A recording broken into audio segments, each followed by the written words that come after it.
From the moment Goku was a baby, his power was completely uncontrollable. Every time he got even a little upset or excited, the ground shook, trees fell, and the local wildlife ran for cover. Grandpa Gohan, who raised him, did his best to keep the kid grounded, but it was like trying to calm down a hurricane with a lullaby. This was more like living with a tiny, adorable disaster that could blow up at any second. Because of all that, the people around him didn't exactly roll out the welcome mat. Villagers gave him the cold shoulder, kids wouldn't come near him, and even the animals seemed to sense something off. Goku was feared, and that fear only made him more isolated, which made him angrier and more frustrated at everyone. It was a vicious cycle. And then there was his tail. Unlike the Goku we know who lost his tail early on, this one kept his, which meant that every full moon, or sometimes just randomly, he'd lose it and turn into a giant raging ape. A toddler suddenly blowing up into a 50-foot monster with zero control. The destruction was, let's just say, not subtle.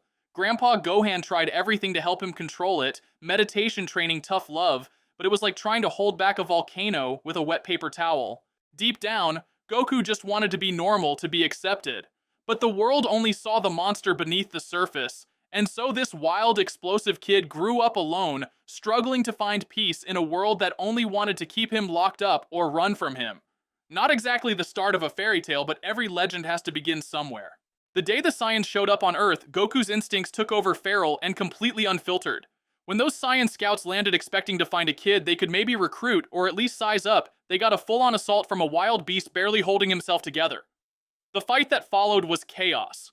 Goku's power surged unpredictably, his transformations flipping on like switches no one could control. The ground cracked, trees splintered, and the sky seemed to darken under the weight of his energy. The Z-Fighters arrived hoping to contain the situation, but even they were caught off guard. This wasn't the Goku they knew, this was a force of nature, dangerous and untamed. Vegeta and Piccolo exchanged worried glances, realizing that this kid's power was a ticking time bomb that they cannot control. It could blow everything to hell.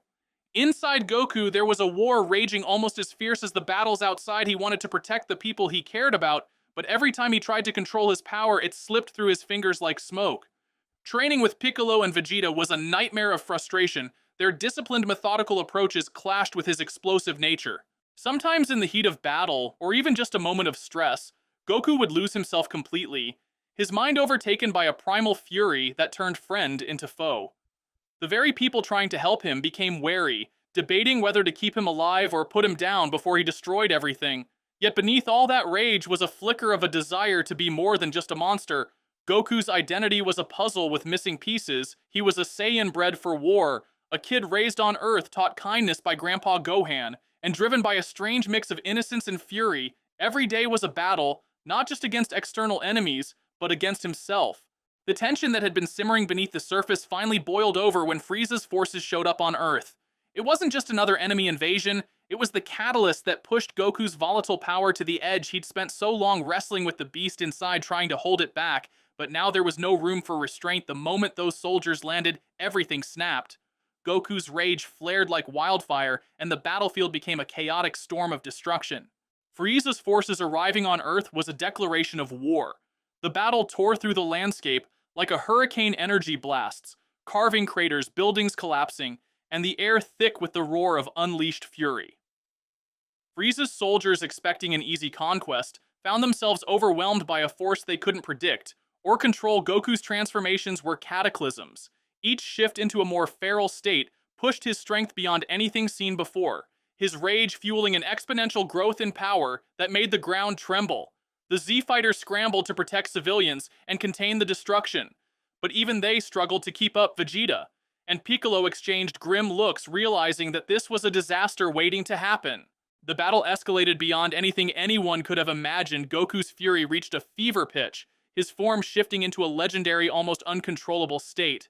The planet itself seemed to shudder under the weight of his power, but with that power came a terrifying loss of control. In a moment of pure rage, Goku's attacks became indiscriminate, friend and foe alike, caught in the storm of destruction. The devastation was so severe that even Grandpa Gohan, who had always believed in Goku, feared the worst. It was then that everything changed. Seeing the chaos and the pain his power was causing, Grandpa Gohan made the ultimate sacrifice. In the midst of the devastation, when everything was burning and broken, Grandpa Gohan stepped forward with a plea. His voice cut through the roar of battle, reaching the part of Goku that still clung to humanity. And that helped him snapping back to reality. Even when he had given in to the rage completely, it was his voice that brought him back. For a split second, everything stopped. The anger, the power, the storm inside him, it all paused. And in that tiny moment of calm, Goku finally saw it. Not just what he'd done, but what he had to do. Grandpa Gohan was gone. The planet bore scars, trust was shattered, but Goku's humanity flickered back to life. He realized he needed to save himself before he could save anyone else, or else nothing would be left shaken and broken. Goku withdrew into solitude, haunted by the destruction he'd wrought and the fear he'd inspired. The path ahead was uncertain, but one thing was clear: if he was ever going to protect the world he cared about, he had to master the beast inside. It was a long, painful road, but the breaking point had forced Goku to confront not just his enemies, but himself, and that struggle was only just beginning. Goku's journey became less about fighting others and more about fighting himself. The beast inside wasn't just a source of raw power, it was a cage, a raging storm that threatened to consume everything he cared about. So he set out to learn control, seeking out ancient Saiyan lore and forgotten masters who understood the delicate balance between power and peace. Training was more mental and spiritual. Goku had to face the darkest parts of himself, the rage and fear that had fueled his destructive outbursts, and learn to channel them instead of letting them explode. There were days when the beast clawed its way to the surface, when Goku felt like he was losing the battle within. But slowly, through discipline and sheer will, he began to harness that feral energy. His transformations became more stable, his mind clearer. The power was still immense and explosive, but now it was a tool, not a curse. It was a hard-earned peace forged in the fires of his own struggle.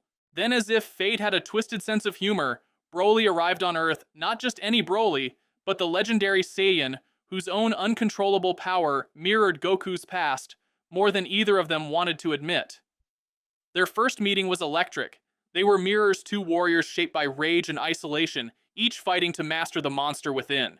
Their battle was nothing short of epic. Mountains crumbled beneath their blows, the sky burned with their energy. But their fight was more of a conversation in fists and power, a brutal exchange that pushed them both to their limits. Goku's newfound control met Broly's relentless, evolving fury. Each adapted, each grew stronger, until the fight became a dance of respect as much as rivalry. They found understanding, two Saiyans bound by power, pain, and the hope for something more. When the dust settled, Goku stood as a legend reborn. He was no longer the wild force of destruction he once was, nor just the cheerful hero everyone expected.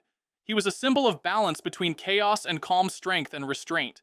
Earth began to heal the scars of battle fading. As Goku took his place as its reluctant protector, the Z-Fighters accepted him, fully recognizing the complexity beneath his power.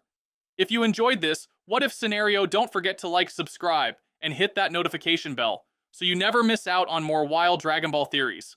And if you want to dive into the universe with me, feel free to leave your own what if ideas in the comments.